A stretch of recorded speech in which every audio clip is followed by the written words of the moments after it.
Stopping the boats is actually entirely possible under existing maritime law. And ironically, the reason we haven't stopped the invasion yet is because we aren't doing enough to help these small boats in the channel. Let me explain. Article 98 of the United Nations Convention on the Law of the Sea, UNCLOS, establishes the binding duty to render assistance at sea, requiring ships to provide aid to persons in distress. The Safety of Life at Sea, SOLAS, and SAR Search and Rescue Conventions state that rescued persons must be delivered to a place of safety as soon as reasonably practicable.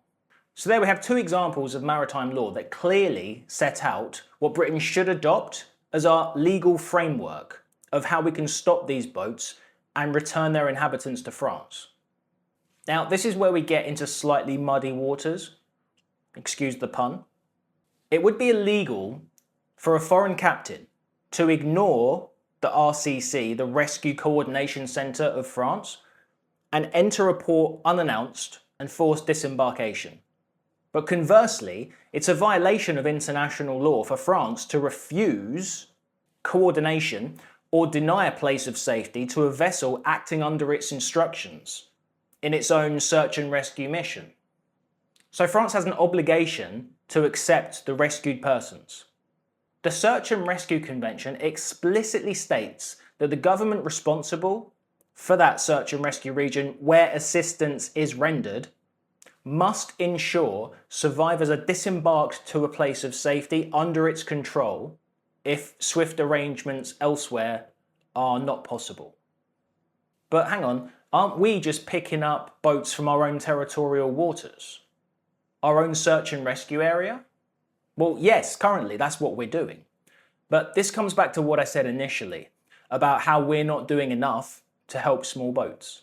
Take a look at this map I found on borderforensics.org, which is best described as an activist forensic investigation group operating from a pro-migrant rights standpoint. The red dots on here are deadly events, which happen mostly within the French search and rescue area. Now, apart from pointing out that the French are obviously remiss in their duty as a coastal nation to prevent deaths in their territorial waters, it also highlights the massive discrepancy between deaths in British waters compared to French waters. So given the British definition and interpretation of Article 98 of UNCLOS, where typically small boats in the channel by definition are in trouble because they're just completely unsuited to that environment, they're in need of rescuing. Any of these small boats, anywhere in the channel, are in need of rescuing. So if we're aware that there are small boats in the channel being launched from France and we know where they are, then we are duty bound to intercept them as soon as possible because they're at risk immediately. They're dangerous, they're unsuited. They could capsize, sink at any moment. People could die. So we're duty bound to intercept them wherever, be it British waters or French waters, and rescue them as quickly as possible. But then once we've performed that rescue, we're also duty bound under the Safety of Life at Sea, SOLAS Convention, to immediately move them as soon as practically possible to a place of safety. Now, if we intercept them in French waters, the nearest place of safety to disembark them is going to be in France, at a French port. And if any of them need any medical attention, or there's any hint any of them need any medical attention at all, then that speeds up the whole process, raises it up a level of urgency, and we have to get them there even quicker back to France.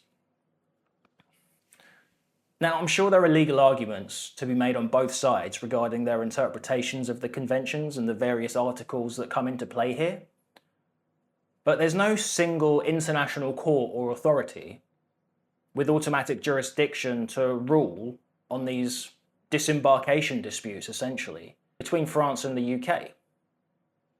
So instead, resolution relies on diplomatic coordination, regional agreements, and legal mechanisms.